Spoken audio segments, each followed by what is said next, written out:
15 years to life. That's the sentence Mackenzie Shirilla received after being convicted of intentionally running her car into a brick wall, resulting in the death of her boyfriend, Dominic Russo, and his friend, Davion Flanagan. Now, since then, a series of phone calls have been released, and they paint a very disturbing picture. Mackenzie Shirilla still to this day claims she's innocent despite her conviction. But what's more shocking, and people can argue with me about this, isn't Mackenzie Shirilla herself, but the people surrounding her, particularly her parents. Because rather than expressing empathy towards any of the victims or their families, the conversation has been mainly centered around how Mackenzie is the real victim. In some of these calls, Mackenzie and her mother even go as far as to blame the victims, and at one point, her mother, and Mackenzie as well, they even call the victim's family evil people. And I will never get over that. Insane. Don't think on it another second. Moving forward.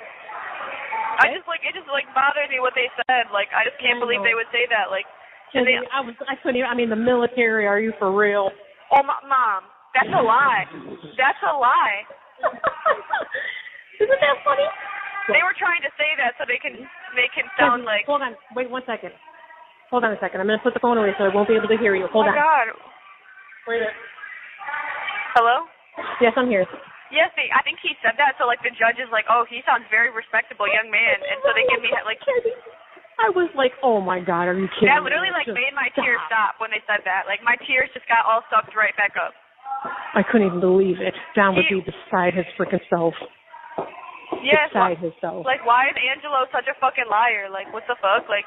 Kenzie, they're just evil people, baby. I'm sorry. Don't think on it. Do not think on it anymore. Stop. I need you to stop. But after watching hours of interviews, phone calls, reading public statements, I've come to the conclusion that there's one person who has largely escaped scrutiny, and that is her father, Steve Shirilla. So that's who we're going to be talking about today in this video. So if you see me look down, I'm just reading my notes because I did watch this entire interview that he did recently with Cuomo, and it was an absolute disaster, let me tell you. So I'm just going to be briefing you on what's happening in these because we're not going to watch the whole thing. It's so long. I think it's like an hour and a half long or something.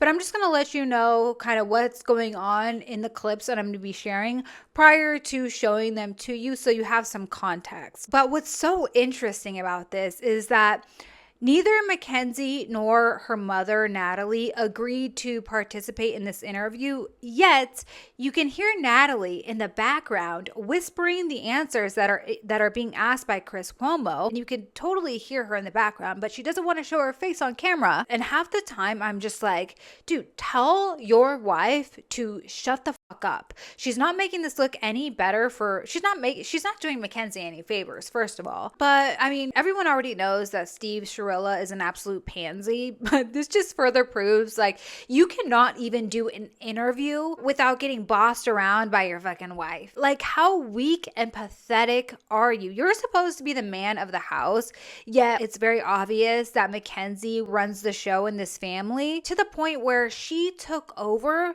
the master bedroom in their house. Like, the parents don't even sleep in the master bedroom. The master bedroom was given to Mackenzie. So that just goes to show she's the one who wears the pants in this whole dynamic. And I know Natalie is just terrified as hell that if she allows Steve to go off script, she's got to hear it from fucking Mackenzie. She's going to get bitched out. She's going to get yelled at. Mackenzie's going to be irritated as fuck. And she's got to hear it from her shitty ass daughter. And also, she doesn't want to do anything or say anything that could incriminate her. But anyways, it's just absolutely insane.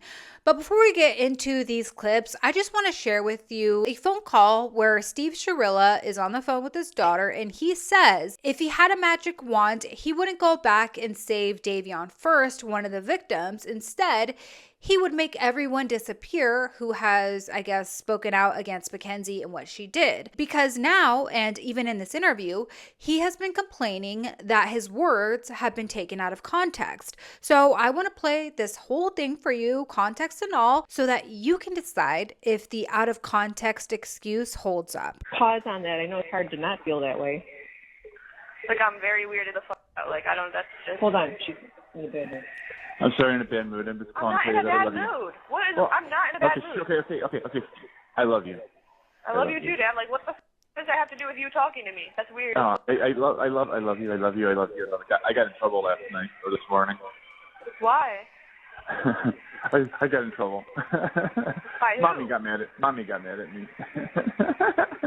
Oh my God. I'm sorry. I didn't want to pause, but I have to. What kind of pansy is on the phone with his daughter? Like, I got in trouble, Kenzie. Mommy got mad at me. Sir, what are you doing? You're the man of the household. Why are you, dude, I can't. If my father ever called me and was like, Danielle, I got in trouble, Mommy got mad at me, I would be like, what the fuck is wrong with you? Why are you talking like that? This is insane. And he's giggling. They think this is so funny. This is all so silly, goofy good time. For what? So that must mean in like 2 weeks we're going to get in a car accident and I'm going to be charged with murder and felonious assault and stuff, because in Strongsville, if you speed, it's it's something bad. Anyways, I love you very much. I'm angry for you, baby. I'm just letting you know I'm angry. Is he drunk? In Strongsville, if you speed, is something bad. What does that even mean?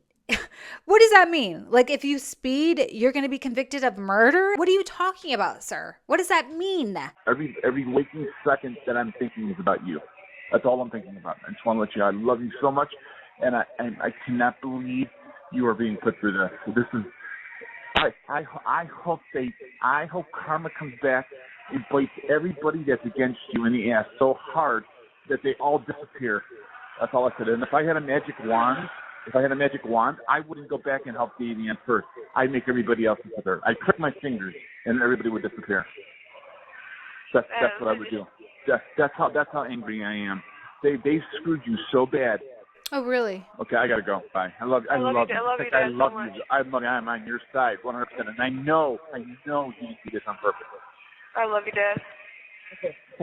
They are so absolutely delusional. They don't want to believe that their daughter is a murderer. That's why they believe it. They know. I'm not saying like they know their daughter, because it's clear that Steve Shirilla knows absolutely nothing about his daughter, but he knows what his daughter did, in my opinion. But he just doesn't want to admit it to himself or anybody else. I would have more respect for these two parents, because she's already guilty. She's been found guilty. Everybody knows she's guilty. But I would have more respect for them if they were like, you know what? We know our daughter is guilty. This was a terrible, awful, horrible, tragic thing she did.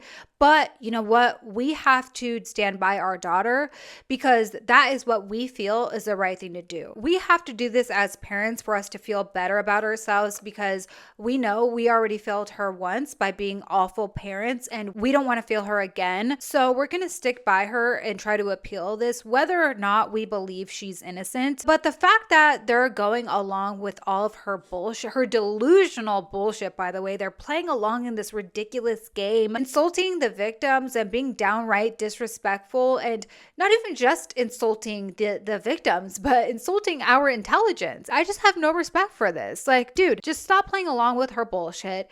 We all know she's guilty. There's like a small handful online in like niche corners of the internet that think she's innocent, and most of them are simpy weirdo men who just think she's hot, and I don't know, they want to be her sugar daddy or something. But these people have blown up their heads and made them believe that the group who thinks she's innocent is way bigger than it actually is. Anyways, let's get into this phone call. So in this first clip, Steve Shirilla is asked about his parenting, because that has been part of this whole conversation. A lot of people, including myself, have accused them of being shitty parents. Let's go back to you as a parent, because, we're not in a rush here. So, okay.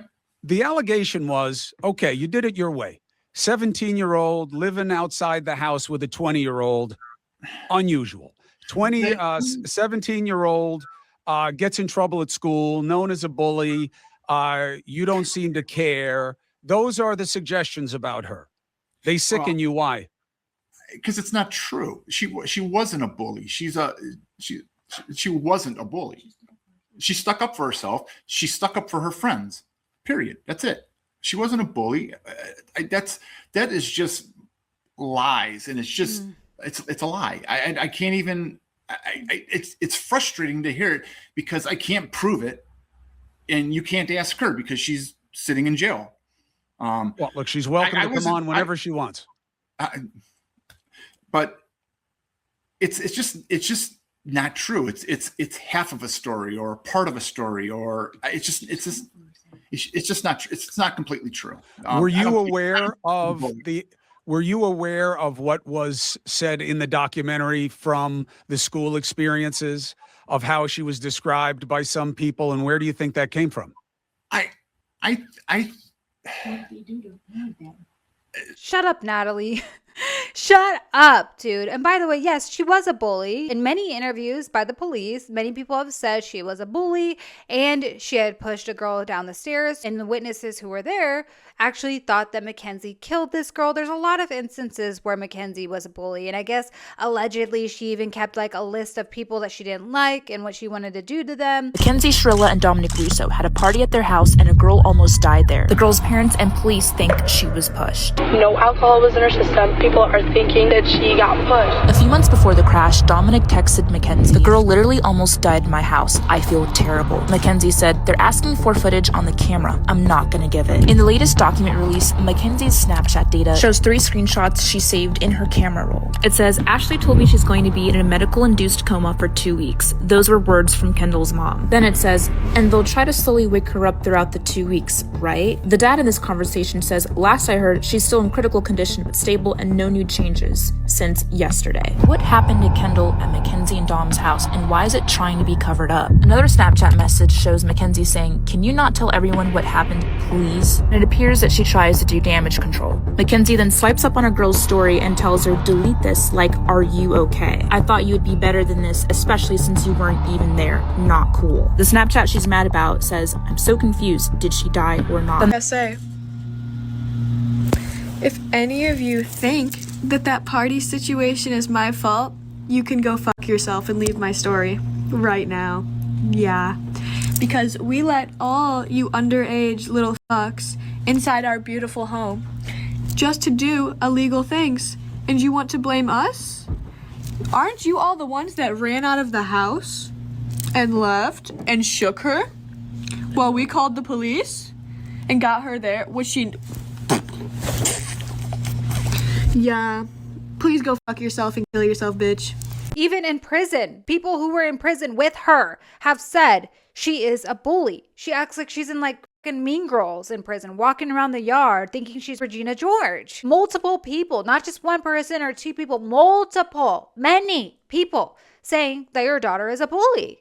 I can't explain it. Look, was she an angel? No. Did she have a problem with authority sometimes? I believe when she felt she was being unjustly treated, she stuck up for herself. That's the simple fact. And the documentary, that documentary, they weren't necessarily honest with us and what they were going to use and how they were going to portray us in that documentary. He has the nerve to complain about how his family and his daughter were portrayed. They're lucky that they didn't portray her in a worse light. In fact, in my opinion, Netflix did her a lot of favors by leaving a lot of things out. And I think they have this idea in their head that this documentary is about Mackenzie. They keep thinking like all these documentaries, all these movies that are coming out should be about their daughter. No, these are about the victims. I don't know what they don't understand about that. The documentary, all of these documentaries are about the victims. They're not about Mackenzie. I don't know why the hell they would get to have any say or,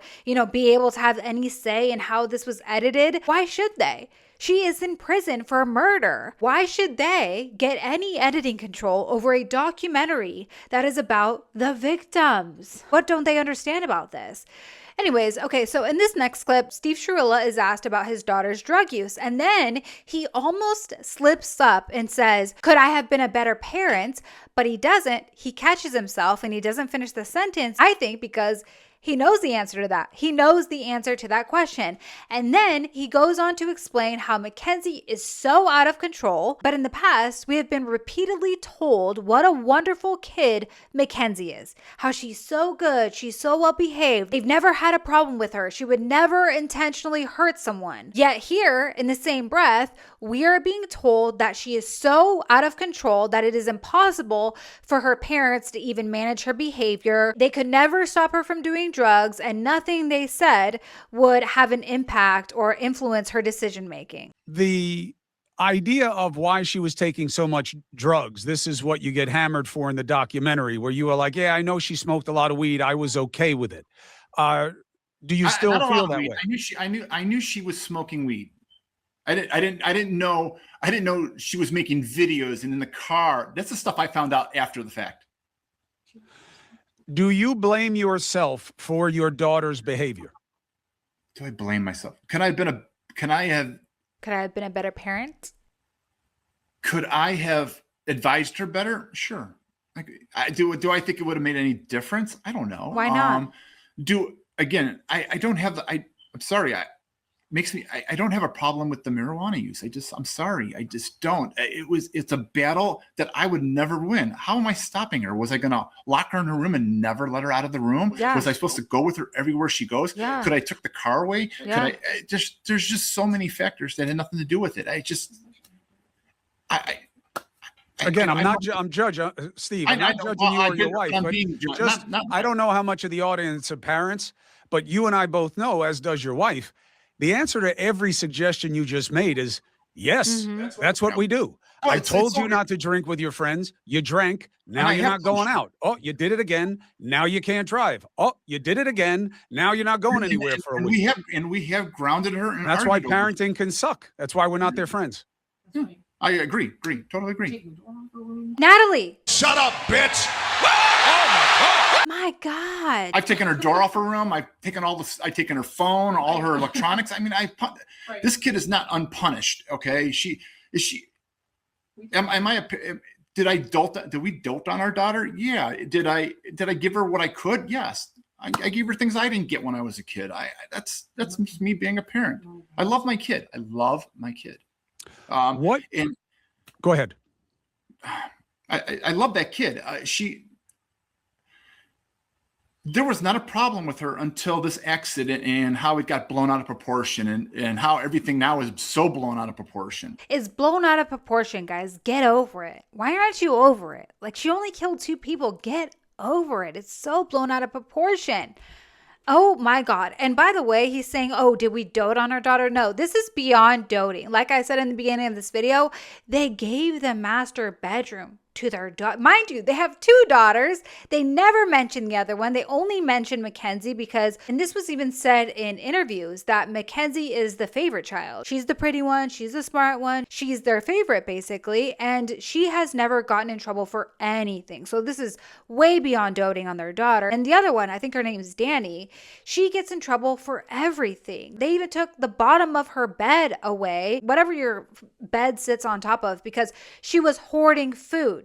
Yet Mackenzie never got punished for anything. And this guy is such an idiot. I can't even believe that he doesn't see what a shitty parent he is. He's sitting there asking Chris Cuomo, like, what was I supposed to do? Go with her everywhere? Tell her she can't smoke weed? Take the car away?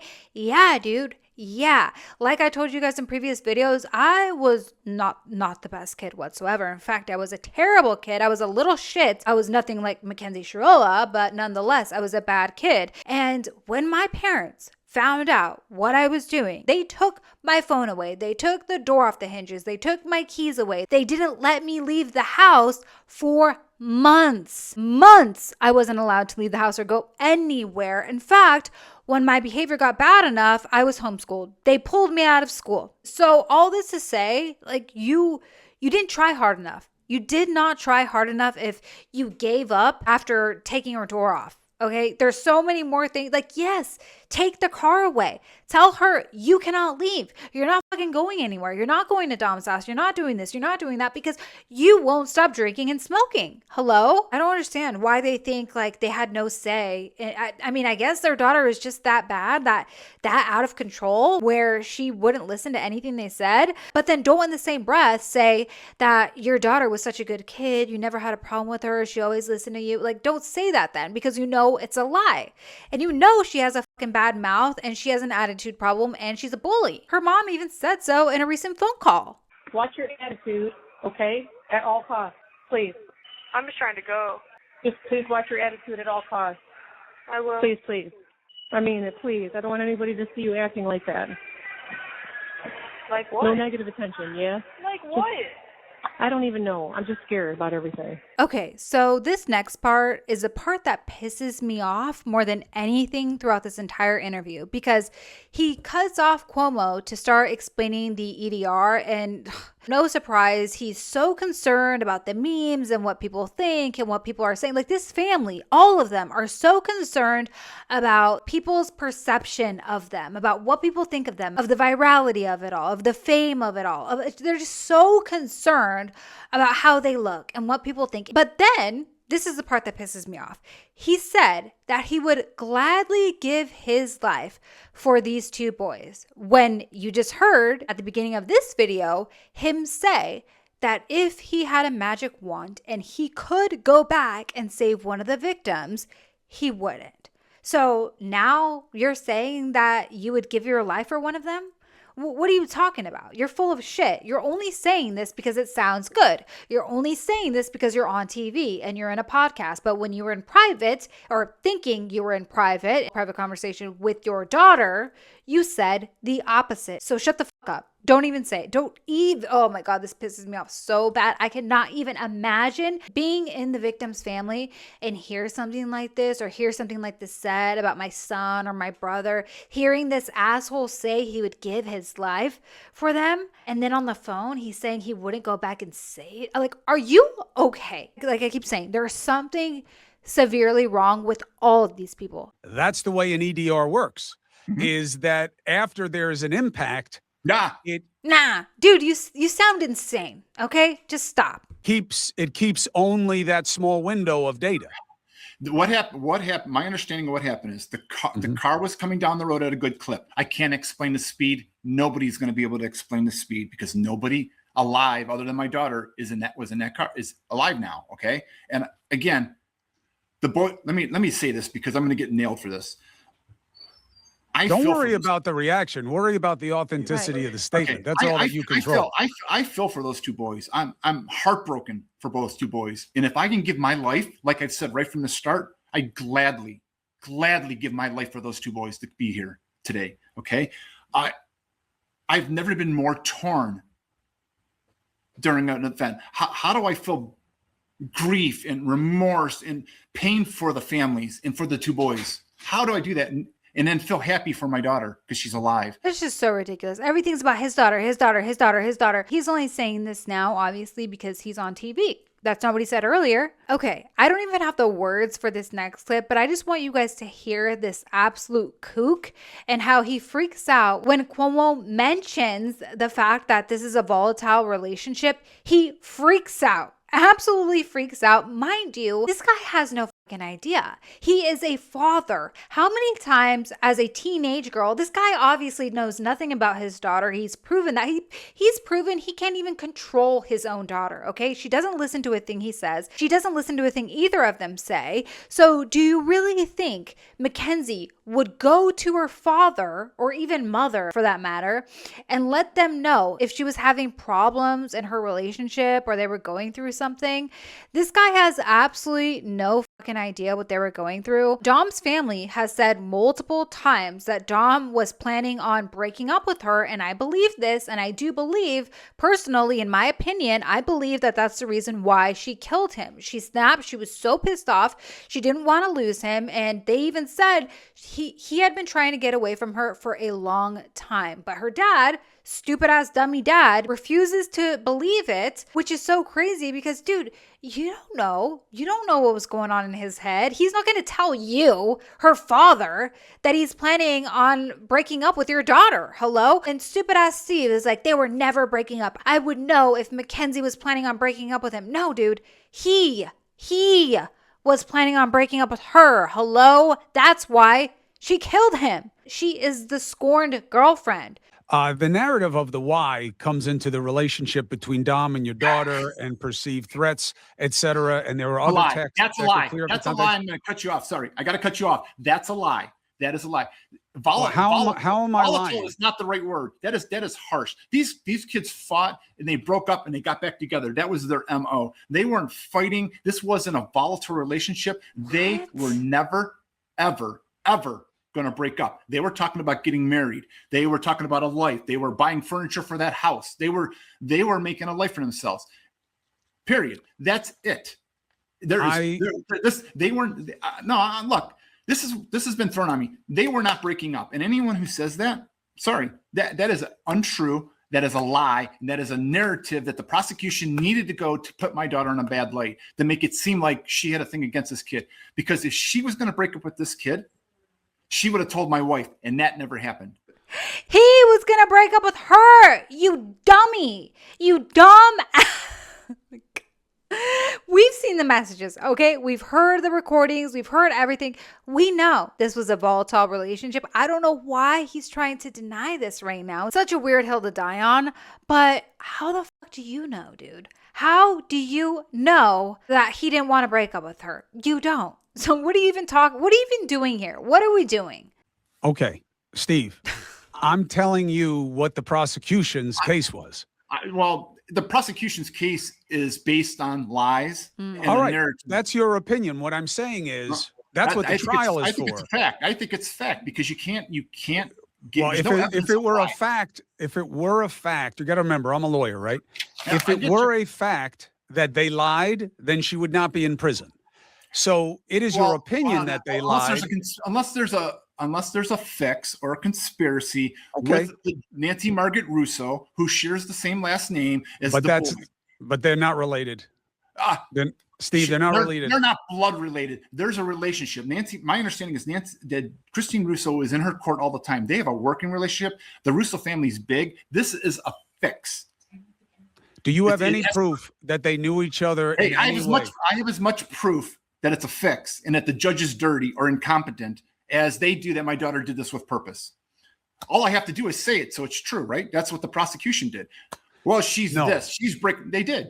No. I cannot believe this. You can't just say shit. He's trying to say that there's some big conspiracy because the victim's mother, Russo, has the same last name as the judge. They're not related whatsoever, but he's so narrow-minded, and he calls everyone else narrow-minded, but he's such a dummy. He's such an idiot. He's so narrow-minded that he can't possibly fathom how two people can have the same last name and not be related. It's so wild.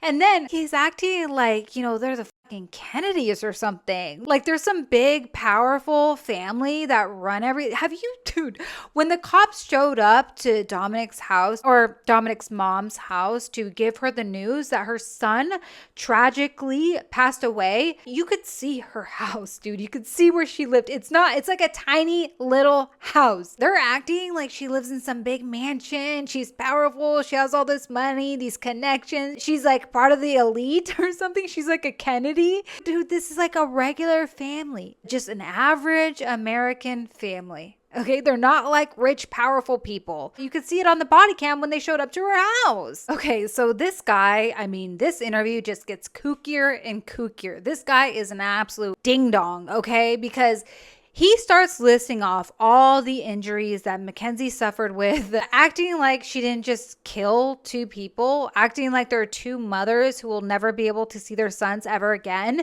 But of course, this is about Mackenzie. She's the ultimate victim, and he's crying about all her injuries. And then Cuomo brings up the messages that Mackenzie was writing to brands just hours after the crash, where she was trying to lock in deals, lock in modeling gigs. And I'm going to read you some messages that I found that were posted 2 days after the crash. So this message is from Vitali and it's to Mackenzie, and it says, "We love this look, Kenzie Shrilla. Can we use this post on our website and emails? We'll make sure that you're credited. Reply to this comment with #community if so." And then Natalie, which is her mom, responds to Vitali saying, "Vitali, #community. Thank you for this amazing opportunity. Hello, this is her mother and she would love it if you would use that. And she's actually been trying to contact you guys for a PR email. It was a tragic accident and she did not purposefully mean to put an end to any of her close friends' life. This is just as painful as it is for her as it is for everybody else, or maybe even a little bit more painful." And then Mackenzie responds below that to Vitali. So they were just on a roll in the hospital 2 days later, chatting up a storm on Instagram.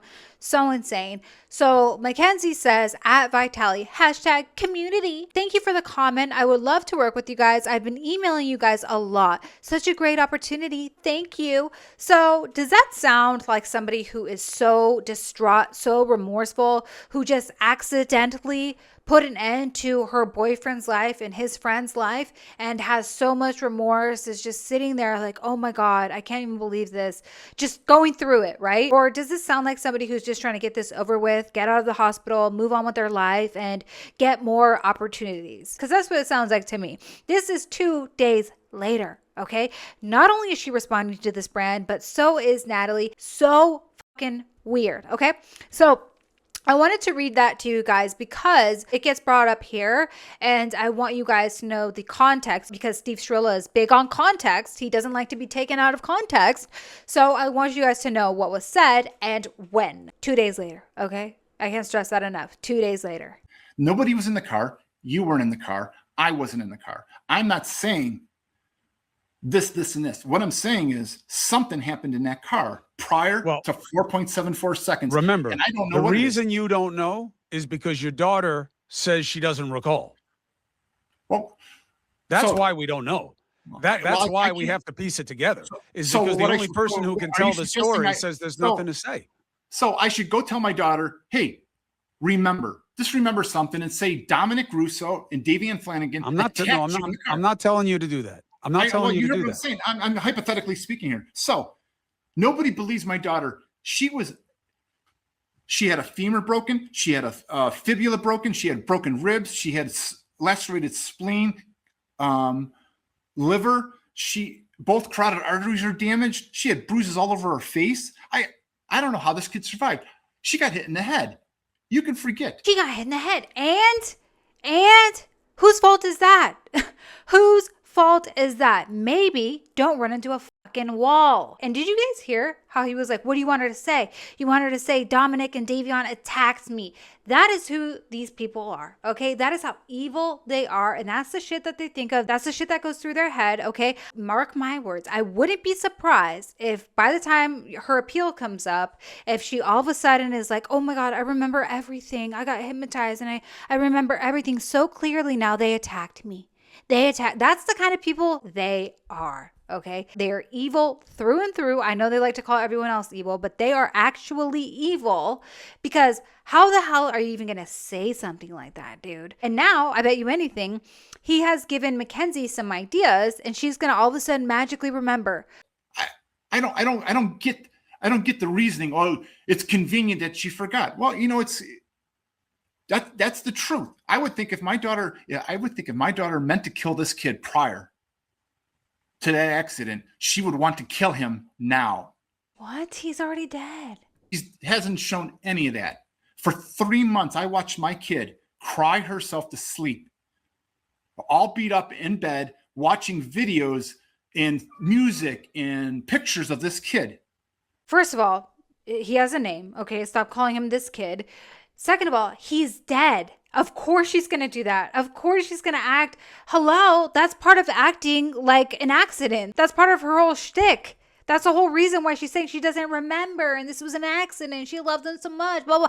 What do you expect her to be like? Oh my God, I'm so glad he's dead. I'm so glad everyone's dead so that nobody could say that this was intentional. So nobody can snitch on me. She's not going to say that. But I guarantee you, she is thanking all of her lucky stars right now that she is the only survivor, because nobody can tell the police that it was done on purpose. For 3 months, I sat with her. Okay? The prosecution has no right saying she wasn't remorseful. There's no evidence that she wasn't. There's no evidence that she was. What about the social media solicitations and what looked like she was trying to build her brand? That she wasn't trying to build her brand. Where did that come from? That is just a fabrication and part of the narrative.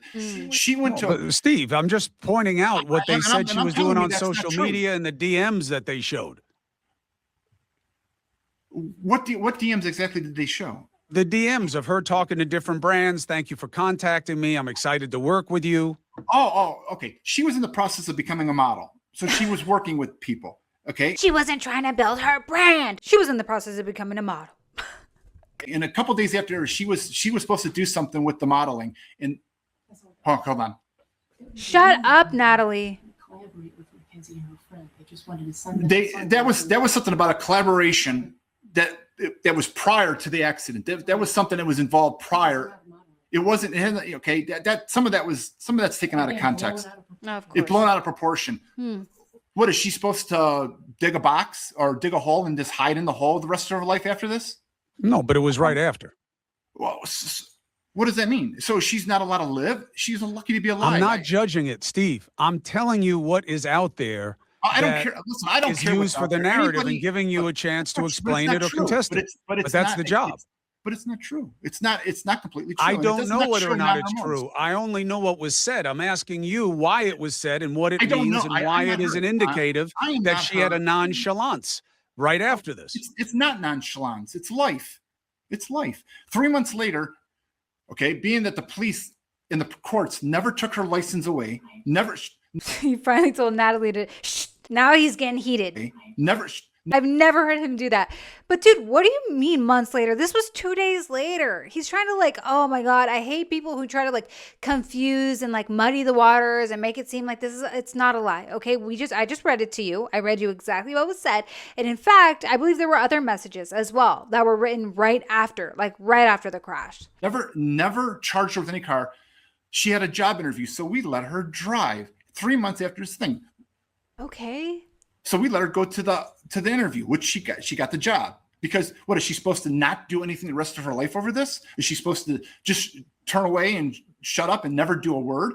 Listen, everything that's happened after this accident, a lot of it's been blown out of proportion. And it's unfortunate that the internet is allowed to run rampant with their nonsense. Okay? No, it's unfortunate that your daughter is allowed to run rampant with her nonsense. I don't care what anybody says about me. I'm a big boy. I can take anything they say. I don't care. I really don't care. Unless you're in my boat, I don't care. Sorry. Say what you want. Make little memes, blah, blah, blah. And that's who this guy is. Unless you're in his boat, he doesn't care. And that's exactly why he doesn't care about the victims. That's exactly why he doesn't care about the families. He cares about nobody but the people in his boat. He just said it. He doesn't care about anybody except for his own family. And that's why he doesn't give a shit about the victims. Sick. These people are sick. Say what you want. Make little memes, blah, blah, blah. Go crazy. Okay? I don't care. You have fun. You do. Okay? You're the people out there are what's making this continue on and on and on. But the problem here isn't what I did. It's not what she did after the fact. It's what the court did to her. It's what the prosecution did to her. And it's the lack of evidence that is there. Now, black box information, sure.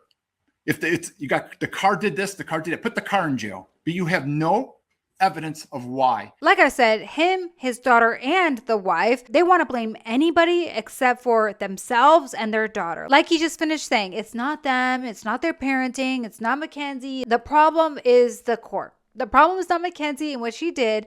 The problem is the court because they want to blame, they have to blame anybody they can except for themselves. So crazy. It's like the complete lack of any sort of accountability here on every single end, whether it's the mom, the father, Mackenzie, anybody, even fucking Rosie, dude, even her lame ass loser friend. Everybody wants to blame anything else they can except for Mackenzie. Okay, I just got to play this next clip for you just for funsies because this entire interview was such an absolute freaking disaster that it can all be summed up in this one clip that I'm about to share. This was such a mess, such a fucking disaster that this was the entire thing in a nutshell. Take a listen. We had heard on the internet, mind you, this is what I heard. Somebody sent a note or it was posted someplace that I'm a buff baby that can dance like a man. I can shake him Sorry. like Danny, I can shake him like a I'm a buff baby What that can is dance that? like a man. I can It's my phone. It's a phone ring. Anyway, sorry. That's your ringtone. It's for a friend of mine. It's a friend. Sorry, I don't mean to smile. I'm not making light of it. Steve, I'm not here to judge you. I'm here to go through these. But I'm going to be judged. It's not you that I'm not that I'm worried about it. It's what I say and how it's going to be taken. This will be a meme somewhere else. I'm not smiling because I find this funny. I'm not smiling and I find this asinine that this is going on. And not that I'm talking to you. everything that's been said and done is just unbelievable. And just, it just doesn't make any sense to me. And I don't get it. And and it's just smoke and mirrors to hide the fact that my daughter was unjustly charged. And we can argue this till you're blue in the face until someone can I'm not show arguing with you. I'm asking you for your perspective on it. Do you believe that your daughter has any responsibility for what happened? She was driving. As a driver in Ohio, you have responsibility. Yes, she was a driver. But if she had a heart attack, hypothetical, if she had a heart attack in that car that caused this accident, is she We'd have a very different situation. Well, it's an accident. I'm using it as an example. It's an accident. Okay, what if she did? What if we could prove that her POTS caused her? Oh my God. What if this? What if that? What if she fucking farted and it was stunk so bad and it caused her to, dude, just anything for them to not have to take accountability for their daughter's actions, they will do. It's absolutely insane. They'll blame anybody. They'll blame the victim.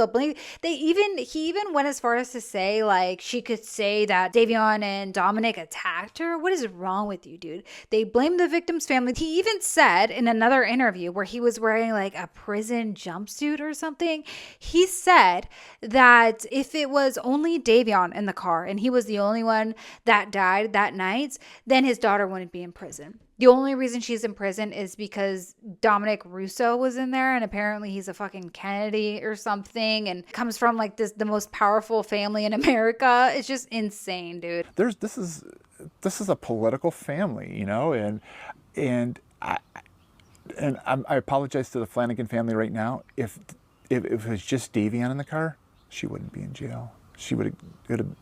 It would have never left the juvenile court. And I'm not trying to be disrespectful. I'm not laughing at this situation. I'm not trying to make a mockery of this. I'm not trying to use this as entertainment. I'm trying to use this to show you guys how ridiculous this family is. And they keep doing these interviews. They keep trying to say that their daughter is innocent. So I'm going to keep talking about it because they keep wanting to talk about their daughter.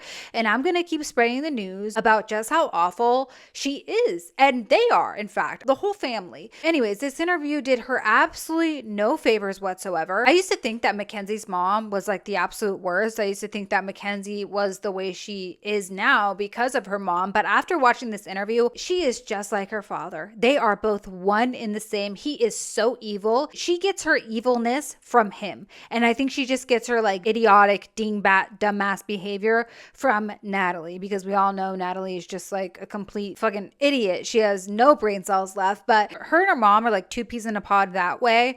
But this whole like nastiness, him snapping at everything, taking no accountability, saying all of this knowing that the victims' families are going to see this, just being so nasty. The nasty attitude that Mackenzie has, we've heard it in many of these phone calls. I hope you know what I'm talking about. Because when Mackenzie starts acting like that, when she starts acting like a complete brat, her mom will be like, why are you acting like that, Kenzie? Why are you acting like that? Her mom is awful in her own way. Mackenzie gets this attitude problem from her dad. You can see it plain as day. They have that same attitude problem. The mother is a wackadoo in her own way. But anyways, you guys, let me know what you thought about this. I just found this absolutely insane. I couldn't even believe that he thought this was a good idea. And for Natalie to be in the background just shouting out answers, interjecting, like, what are you doing, dude? Why don't you just sit in front of the camera like a normal person? Why do you have to do this weird shit?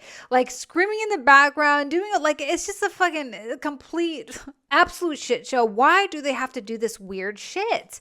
They can never do a normal interview and act like normal people. They always have to make themselves seem like absolute kooks. But anyways, you guys, thank you so much for watching. Please like this video if you liked it. Subscribe if you want to subscribe, and I'll see you next time. Take care.